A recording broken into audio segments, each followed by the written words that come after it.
Hey everyone! Recently something huge happened in Remy and my journey together.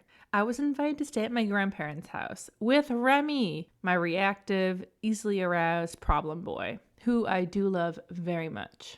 This was a really big deal for us, and I want to share some of the strategies I used to make sure the visit went well. In the past, whenever I visited my family in upstate New York, I would rent a dog-friendly Airbnb. This time though, the usual spot I rented was booked, and my grandparents made the generous offer to host us. I was surprised because they've heard all kinds of horror stories about Remy's early days with me when he was absolutely crazy. Make sure to watch the video linked below to learn more about Remy and I's rough start together. I was also surprised because my meme isn't really an animals in the house kind of person, but they offered us the furnished basement, so I decided to give it a go. I love traveling to upstate New York to visit them, but it's always been hard trying to find a place where I can stay with Remy. I knew if I could make this work, it would mean getting to spend more time with them. One of the key components that made our visit go so well was that Remy and I were thoroughly isolated from the rest of the house, and I made sure to keep it that way.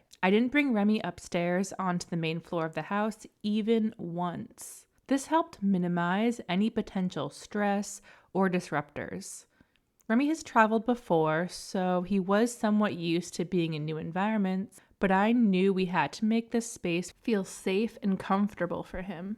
Part of that meant keeping him contained to a manageable, quiet environment that wasn't going to be too overwhelming, with strangers moving around a lot and making a commotion. One of the major reasons why I think this trip was successful is that I was really careful to slowly roll out, leaving Remy alone. I didn't just take off and leave him in a scary new place the minute I got there. When we first arrived, I only did a brief hello with my relatives, then spent the evening downstairs with Remy, helping him get adapted to the space. We slept down there together too. I have to admit, it was a little frustrating. I really wanted to go upstairs and hang out with them, but I knew I had to be patient and not overstress Remy by leaving him for a large chunk of time so soon. The following day, I started leaving him alone for 15 to 30 minute increments. During these periods, I would just go upstairs, chat with my family, and then go right back downstairs, all while giving Remy plenty of enrichment items, which I'll get more into later. I kept checking back a lot on that second day. I wanted him to get into the habit of seeing me come and go, and to trust he wasn't going to be stuck there alone forever. By the third day, Remy was totally at ease and had no problem being alone for a few hours at a time.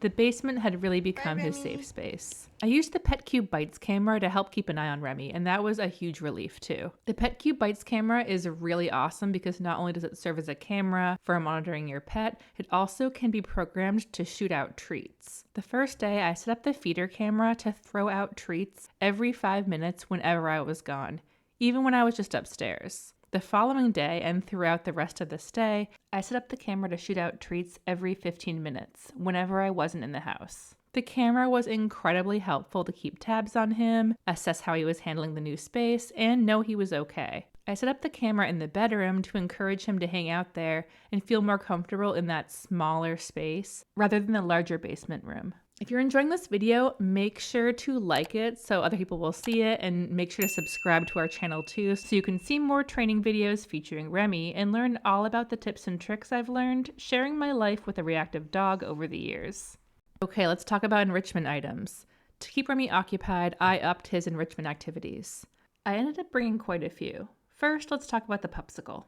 The Popsicle is basically a tool that lets you feed your dog homemade popsicles. I really love how the Popsicle is designed, as it takes Remy a fair bit of time to finish one. I made them blending dog-safe ingredients like peanut butter, banana, and yogurt, and then freezing the mixture in molds that are designed for the Popsicle. This helped Remy stay cool and occupied as he licked and chewed on the frozen treat. Kongs and Licky Mats. Kongs and Licky Mats are my tried and true enrichment items, so I made sure to bring plenty. I stuffed Kongs with kibble, peanut butter, wet dog food, yogurt, and froze them. Licky Mats are flat mats with grooves that you spread soft foods like yogurt or pumpkin onto. Both of these items kept Remy entertained and occupied as he worked to get every last bit of food. They also helped create a positive association with this new space, because look at the awesome stuff he gets when he's hanging out down here. Bully sticks are another thing I used. Bully sticks are long-lasting, natural chews made from beef. They're really great at keeping dogs engaged and satisfying those natural chewing instincts. Remy really enjoyed chewing on these, and they also went a long way towards helping him relax.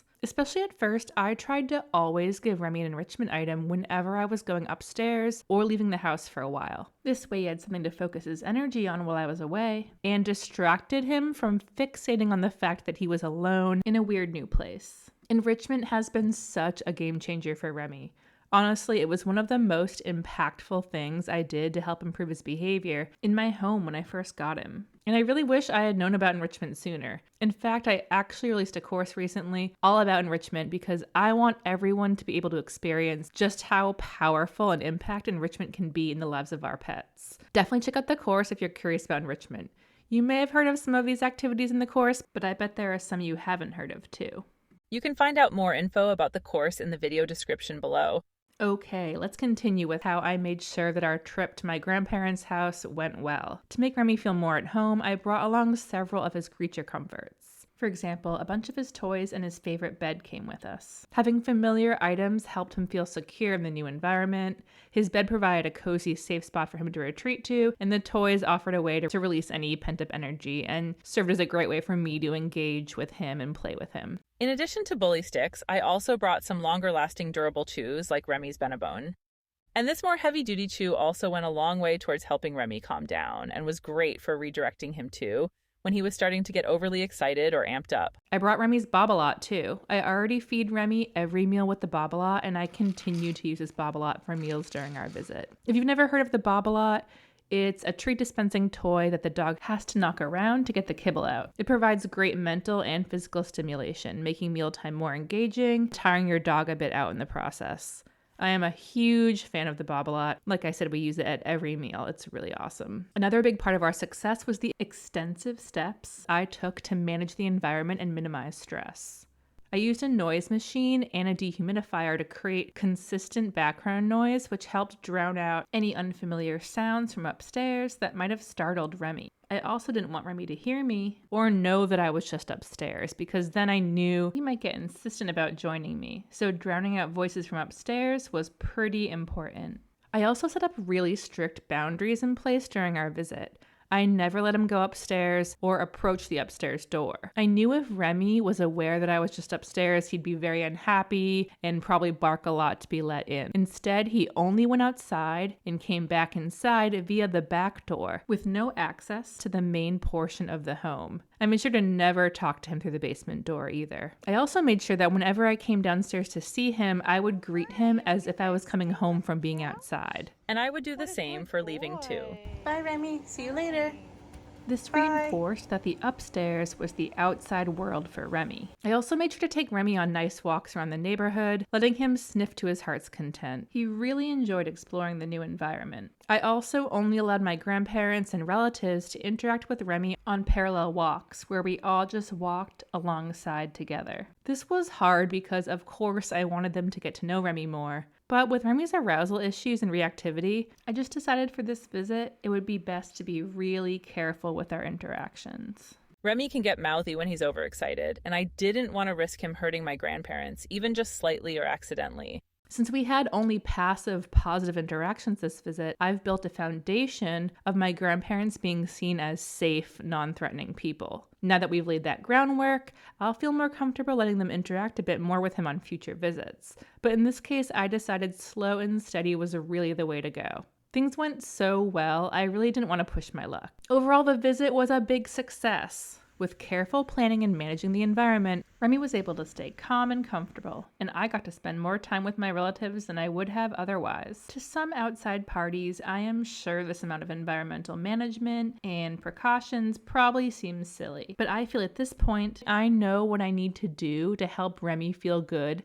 in new environments, and these are the actions we need to take. And Remy feeling good, obviously I do that because I love him and I want him to feel comfortable, but when he's relaxed, I'm relaxed too, and I was able to have a really great time with my family, knowing that Remy felt comfortable and calm in this new environment. Yes, it was a bummer not getting to let my grandparents interact more with Remy, But Remy is the kind of dog that really requires a fair bit of time and familiarity before you get to really see his good side. And I really needed this to be a positive visit. I can't say how excited I am about this development. I haven't been able to see my grandparents as much as I'd like because finding a sitter for Remy is so challenging. My mom is usually the one who watches Remy, but this means that when there's a holiday or a special occasion where ideally my mom and I would both go visit my grandparents, I'm the one who has to stay behind and be with Remy. With our successful trial run of staying in the basement, I'll now be able to take Remy there on trips for Christmas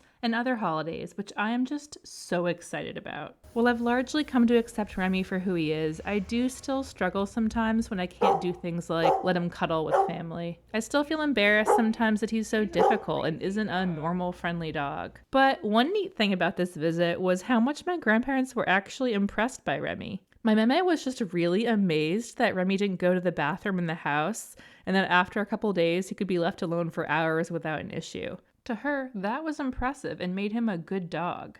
I don't think she really cared all that much about not getting to pet or interact with him. It just goes to show perspective really is everything.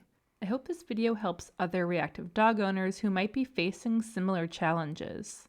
I know not everyone will have a situation that perfectly mirrors my own, but hopefully this video has given you some ideas on how a visit to the home of a family member or friend might be possible with enough preparation and management. That's my hope for you, at least. Thanks for watching, and don't forget to like and subscribe. If you have any stories about how you've visited the home of friends or relatives with a reactive dog yourself, I'd love to hear about them in the comments.